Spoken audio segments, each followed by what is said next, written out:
Emergency water conservation legislation was put in place from the start of the drought in 2014 to its end in 2017. The regulations on urban water usage were lifted last November, but given California's dry winter, lawmakers are considering bringing back the laws to make them permanent.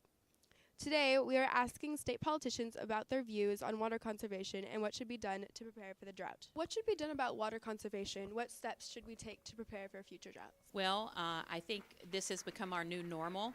I like to use an example from my own city of San Diego. We have, over the last 15 years, diversified our water portfolio, which is what we call it.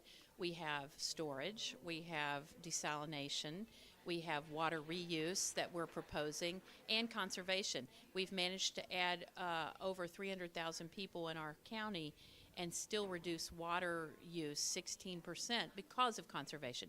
So it's going to take all of those things, and the state does have a water master plan.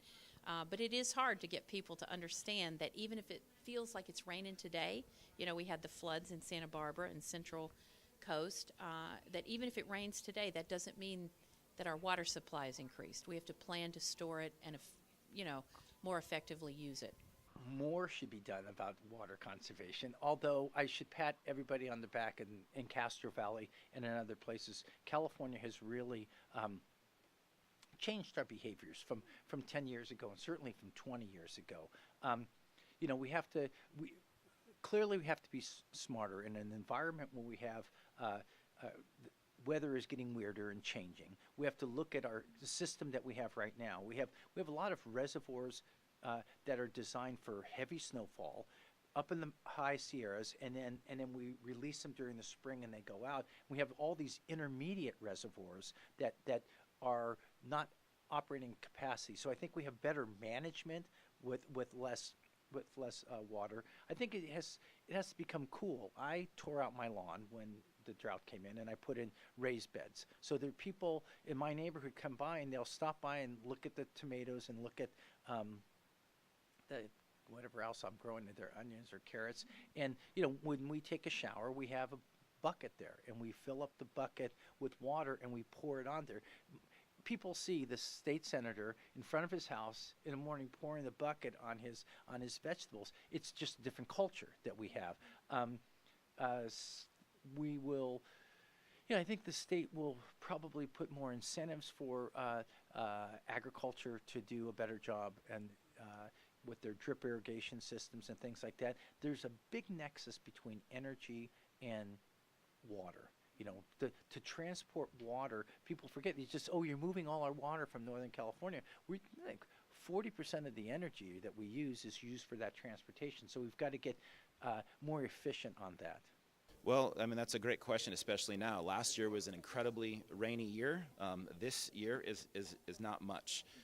I've lived in California my whole life, and we have years where they are of drought, which it looks like we're going into now. We need to build some more storage. We need to do that, and then we need to do some underground storage as well. But we got to capture it first in those rainy years, and then be able to try to get it into the ground. We need to spend some more money on infrastructure to be able to do that, and that is really a state responsibility to do that. Beyond that, we all have to talk about conserving, and especially in places like Southern California, where I'm from, the way that you have your landscaping, the way that you behave within your home, the way that commercial folks are using water, we've got to do more to conserve. Well, the State Water Board now is saying we should just consider ourselves in a perpetual drought, that the drought restrictions that we've had in the past should be made permanent. Now, they primarily affect urban areas in terms of the restrictions. However, the people who feel the biggest effect are the farmers, because when a drought comes, they lose a lot of the water that would come through the state water project or the federal water project. They can lose all of it. So they're really in very difficult shape. But what we have to do more water conservation. The other thing I would like to see is more water reuse. That means taking our refuse, the water that goes down the sewers and the storm pipe, storm drains, etc., be purified. And I had a bill last year to make that easier to do, in that you could actually then take that purified water and put it into the stream with your normal water supply and mix them together. That'll hopefully we'll have the regulations for that in a couple of years. But I put a deadline in how soon the water board has to come up with that. I think that's very important. It will cost some money, but I think it's important that we reuse our water rather than take more water out of our rivers. We should be conserving water, and we should also open up the conversation to all water uses. We need to rethink sources of supply. We don't typically think of runoff, storm drains, and all that as sources of supply, and we need to be including that into the calculation. It's going to be a different answer depending on where you are in the state. For example, in my region, we are entirely self-sufficient. We don't rely on any water from the federal project or the state project. So the water we get is all we get.